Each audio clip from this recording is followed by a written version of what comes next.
6 মাইলৰ ভিআইপি ৰোডত এই যে মানুহৰ জুমটো দেখিছে জুমৰ মাজত থকা এইখন বলেৰো বাহনতে প্ৰায় 100টাতকৈও অধিক 500 টকীয়া বান্ডিল লৈ অনা হৈছিল অতি কৌশলেৰে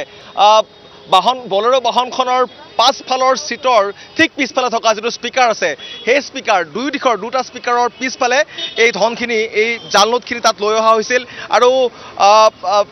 আৰু বেক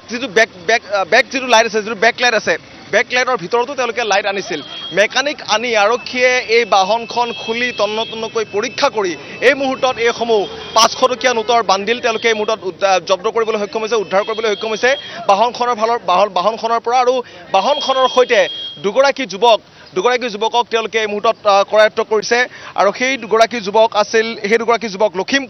লখিমপুৰৰ পৰা তেওঁলোকে এই বাহনখন লৈ আহিছে আৰু এই বাহনখনত তেওঁলোকে এই ধৰণৰ 500 টকীয়া জালনোটৰ বান্ডিল প্ৰায় 100টাতকৈও অধিক তেওঁলোকে বান্ডিল লৈ আহিছে এই যুৱক দুজন হৈছে হিৰামুল ইছলাম এজনৰ নাম হিৰামুল ইছলাম আৰু আন এজনৰ নাম হৈছে নাজিৰুল ইছলাম এই নাজিৰুল ইছলাম আৰু হিৰামুল ইছলামে লখিমপুৰৰ পৰা এই জালনোটখিনি সৰবৰাহ কৰিছিল ক'ত নিবলৈ আনিছিল ক'ত কি ধৰণে ইয়াৰ ব্যৱহাৰ হ'লহেঁতেন ইয়াৰ এই মুহূৰ্তলৈকে কোনো তথ্য আৰক্ষীৰ হাতত নাই কিন্তু আৰক্ষীয়ে এই মুহূৰ্তত এই নোটখিনি জব্দ কৰিছে আৰু কেৱল নোটখিনি জব্দ কৰাই নহয় নোটখিনিৰ সৈতে এখন সোণৰ নাও আৰক্ষীয়ে জব্দ কৰিছে গতিকে সেই সোণৰ নাওখন আৰু এই বুজন পৰিমাণৰ জালনোট এয়া ভিআইপি ৰোডত দিছপুৰ আৰক্ষীয়ে জব্দ কৰিছে আৰু দিছপুৰ আৰক্ষীৰ এই মুহূৰ্তত দেখুৱাইছোঁ আমি ভাৰপ্ৰাপ্ত বিষয়াগৰাকীয়ে এই ধৰণে উদ্ধাৰ কৰা জালনোটসমূহ ইয়াত কাৰ্টুনত ভৰাইছে আৰু কাৰ্টুনত ভৰাই এইসমূহ দিছপুৰ আৰক্ষী থানালৈ লৈ যোৱা হ'ব এই বাহনখন লৈ যোৱা হ'ব আৰু যি দুগৰাকী যুৱকক এই মুহূৰ্তত বাহনখনৰ সৈতে কৰায়ত্ব কৰা হৈছে সেই দুগৰাকী যুৱকক তাত জেৰা কৰা হ'ব আৰু ক'ৰ পৰা আনিছিল লখিমপুৰৰ পৰা আনিছিল সেয়া খাটাং হৈছে গতিকে জালনোটৰ যিটো কাৰবাৰ লখিমপুৰত চলি থকা জালনোটৰ কাৰবাৰ আকৌ যে এতিয়াও যে চলি আছে এই কথাখিনিয়ে কিন্তু এই কথাখিনি এই বাহনখনত উদ্ধাৰ হোৱা এই জালনোটখিনিয়ে প্ৰমাণ কৰিছে পূৰ্বতেও লখিমপুৰত বিভিন্ন ধৰণৰ জালনোটৰ বিৰুদ্ধে অভিযোগ আছে জালনোটৰ তাত ডাঙৰ কাৰবাৰ চলে জালনোটৰ তাত ডাঙৰ ভাণ্ডাৰ আছে বুলি কোৱা হয় গতিকে লখিমপুৰৰ পৰা এই জালনোটখিনি সৰবৰাহ কৰি অনা হৈছিলে আৰু এই জালনোটখিনি ক'লৈ লৈ যোৱা হ'ব আৰু ইয়াৰ লগত এই গোটেই ৰুটটো ঠিক কৰাৰ সৈতে কোন জড়িত হৈ আছে কাৰ সম্পৰ্ক আছে কেৱল জাহিৰুল আৰু কেৱল এই দুগৰাকী যি আমি যুৱকক এই মুহূৰ্তত দেখুৱাইছোঁ এই দুগৰাকী যুৱক লখিমপুৰৰ পৰা যিয়ে বলেৰোখন লৈ আহিছিল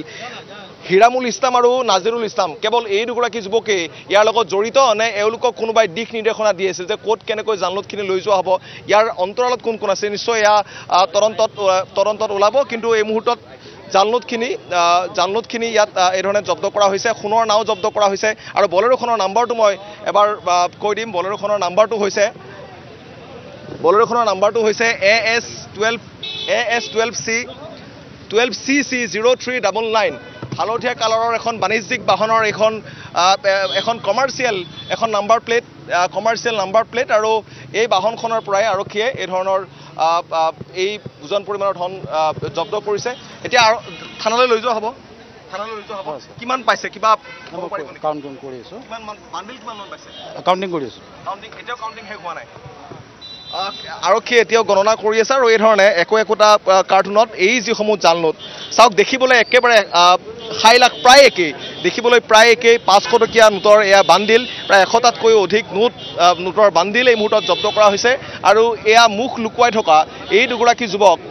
দুগৰাকী যুৱকে লখিমপুৰৰ পৰা এই জালনোটখিনি সৰবৰাহ কৰিছিল লগত এখন সোণৰ নাও গতিকে কাক দিবলৈ আনিছিল ক'ত লৈ যাবলৈ আহিছিল উদ্দেশ্য কি আছিল সেই কথাখিনি এতিয়াও পোহৰলৈ অহা নাই হিৰামুল ইছলাম আৰু নাজিৰুল ইছলাম এই দুগৰাকী যুৱকৰ নাম আৰু ইয়াৰ পিছত আৰক্ষীয়ে নিশ্চয়কৈ ইয়াৰ যি পৰৱৰ্তী তদন্ত সেই পৰৱৰ্তী তদন্তখিনি আগবঢ়াব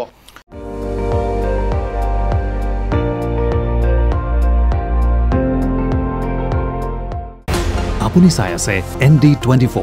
সৰ্বশ্ৰেষ্ঠ নহয় সৰ্বোত্তমৰ দৌৰত